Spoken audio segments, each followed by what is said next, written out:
இந்த கடலை பார்க்கும் பொழுது ஒரு சில விஷயங்கள் எனக்கு தோணுது. அதை உங்கள்கிட்ட பகிர்ந்து கொள்ளணும்னு பிரியப்படுறேன். ஒன்றாவது, இந்த கடலில் எவ்வளோ தான் தண்ணி இருந்தாலும் அது ஒரு குறிப்பிட்ட அளவை தாண்டதில்லை. அல்லாஹ் குர்ஆனில் சொல்கிறா, கது ஜஅலல்லாஹு லிகுல்லி ஷைஇன் கதுரா. அல்லாஹ் ஒவ்வொரு பொருளுக்கும் ஒரு அளவை நிர்ணயிச்சிருக்கிறான். அடுத்தது, இந்த கடலில் எவ்வளவோ உயிரினங்கள் இருக்குது. அதால் நீந்த முடியும், ஆனால் பறக்க முடியாது. இந்த கடலுக்கு மேலே ஒரு சில பட்டாம்பூச்சிகள் பறந்து போகுது. அதால் பறக்க முடியும், ஆனால் நீந்த முடியாது. அதனால் அல்லாஹ் தஆலா ஒவ்வொருத்தவங்களுக்கும் ஒரு திறமையை கொடுத்துருமா. அந்த திறமையை கொண்டு நாம் அல்லாஹ் தஆலாவை எப்படி நெருங்கணும் அப்படின்றத நம்ம யோசிக்கணும். கொடுக்கப்படாத விஷயங்களுக்காக வேண்டி நாம் இயங்கக்கூடாது.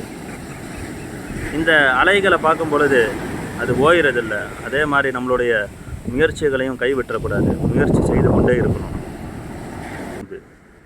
இந்த பைக்கை நிப்பாட்டிட்டு அப்படியே இங்கே கடலினுடைய அழகை ரசிச்சிட்ருக்கிறேன். அல்லாஹ் தஆலாவினுடைய குதிரத்தை யோசிச்சுட்ருக்கிறேன். அல்லாஹ் தஆலா எவ்வளோ பெரிய கடலை தன்னுடைய கைவசத்தில் வச்சுருக்கிறான்.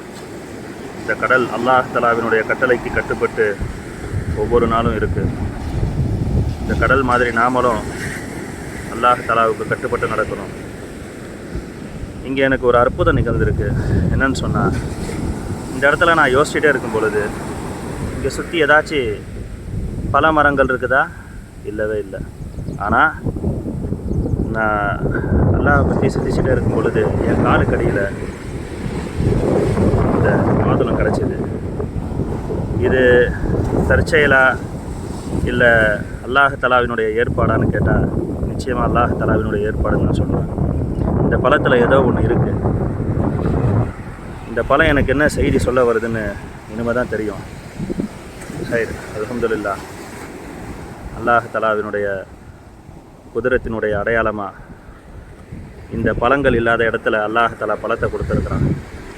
அதே மாதிரி தான் முனாலிக்க தஆ ஸக்கரியா ரப்பா அப்படின்ற அடிப்படையில் அல்லாஹ் தஆலாவால் முடியாதது எதுவுமே கிடையாது. நினச்சி பார்க்காத நேரத்தில் நினச்சி பார்க்காததை அல்லாஹ் தஆலா செய்யக்கூடியவன். அல்ஹம்துலில்லாஹ்.